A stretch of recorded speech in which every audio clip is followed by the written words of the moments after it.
ఈ ఎలక్షన్‌లో అందరికీ ఎస్పెషల్లీ ఎన్ఆర్ఐస్ అందరికీ ఒక నియోజకవర్గం ప్రత్యేకంగా ప్రతిరోజు అసలు ఏమైద్దా అని వెయిట్ చేశాం. అదేందో మీ అందరికీ తెలుసు, కామారెడ్డి రైట్. సో రేవంత్ రెడ్డి గారు, కేసీఆర్ గారు ఎస్. బట్ కానీ ఎవరు ద హీరో? సో ఇక్కడే ఉన్నారు వెంకటరామరెడ్డి గారు. థ్యాంక్ యూ అన్నా for your time. Please speak let us word.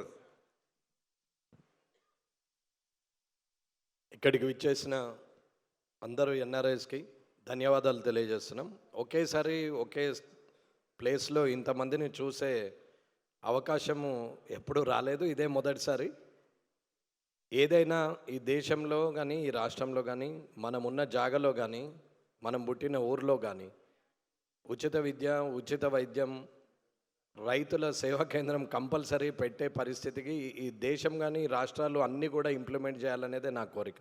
ఎక్కడైతే ఉచిత విద్యా వైద్యం ఉంటుందో అప్పుడు కరప్షన్ అనేది తగ్గిపోతుంది అనేది నా ప్రగాఢ నమ్మకం.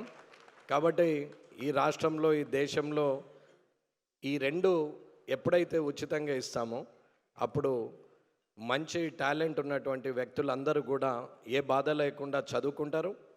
ఎటువంటి అనారోగ్యం వచ్చినా అధైర్యపడకుండా హాస్పిటల్లో చూయించుకోగలుగుతారు. ప్రతి మనిషికి సంపాదించిన దాంట్లో 75% ఖర్చు అయ్యేది రెండు రంగాలలోనే.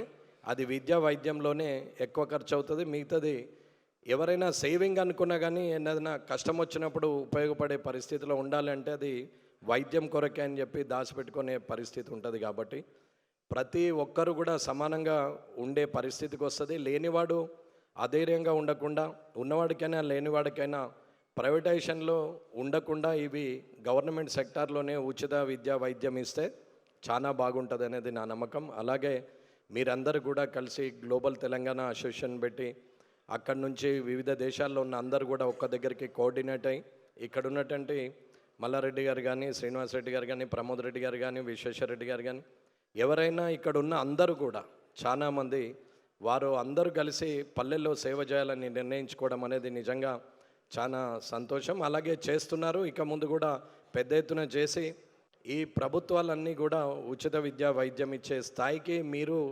ఎదగాలి. ప్రభుత్వాలు మిమ్మల్ని చూసి మారాలని కోరుకుంటూ ఈ అవకాశం ఇచ్చిన మీ అందరికీ కూడా ధన్యవాదాలు తెలియజేస్తాను. జై హింద్, జై భారత్.